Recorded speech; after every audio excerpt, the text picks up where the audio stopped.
Dombivli पूर्वेतील panel क्रमांक 29 मधील उमेदवारीवरून महायुतीत मोठा राजकीय भूकंप झाला आहे। शिंदे गटाचे माजी नगरसेवक व माजी उपजिल्हा प्रमुख रवी पाटील यांनी तीव्र नाराजी व्यक्त करत महायुतीतील भाजपचे अधिकृत उमेदवार मंदार टावरे यांच्यावर गंभीर आरोप केले आहेत। यामुळे डोंबिवलीच्या राजकीय वर्तुळात खळबळ उडाली आहे। रवी पाटील हे पॅनल क्रमांक 29 मधून इच्छुक उमेदवार होते, मात्र महायुतीकडून त्यांना उमेदवारी अर्ज न मिळता 65 अनधिकृत इमारती प्रकरणात गुन्हा दाखल असलेल्या म्होरक्या मंदार टावरे यांना भाजपकडून उमेदवारी देण्यात आल्याचा आरोप करून त्यांनी उघड बंडखोरीचा पवित्रा घेतला आहे। विशेष म्हणजे या प्रकरणात मानपाडा पोलीस ठाण्यात नुकताच गुन्हा दाखल झाला आहे।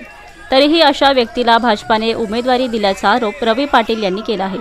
या पार्श्वभूमीवर डोंबिवलीतील आयरे गावात कार्यकर्ता मेळावा घेत रवी पाटील यांनी आपण पॅनल क्रमांक 29 मधून स्वतःचे स्वतंत्र पॅनल तयार करून 4 अपक्ष उमेदवार उभे करणार असून स्वतःही अपक्ष म्हणून निवडणूक लढवणार असल्याची स्पष्ट भूमिका जाहीर केली। अनेक वर्षे महायुतीसाठी प्रामाणिकपणे काम केले, मात्र आता अशा लोकांना उमेदवारी दिली जात असल्याचे अपक्ष लढवल्याशिवाय पर्याय नाही अशी भावना त्यांनी व्यक्त केली। या संपूर्ण प्रकरणाची माहिती आपण खासदार श्रीकांत शिंदे तसेच उपमुख्यमंत्री एकनाथ शिंदे यांना भेटून दिल्याचेही त्यांनी सांगितले। दरम्यान महायुतीतील पॅनल क्रमांक 29 मधील ही बंडखोरी महायुतीसाठी किती महागात पडणार याकडे आता सर्वांचे लक्ष लागले आहे। तर तिथे एक लेडीने टॉयलेट जातं, एक टाइम लेडीने उभं आहे, अशा कंडिशन जागा नाही।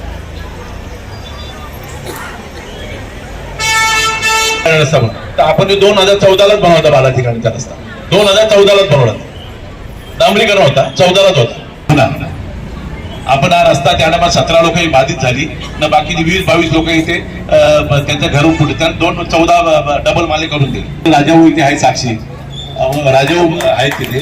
भारत एका ऍक्सिडेंट म्हणजे एका लॉरीच्या चुकीमुळे ऍक्सिडेंट झाला, आपण मला वाटतं 10 दिवसात तो उभा केला।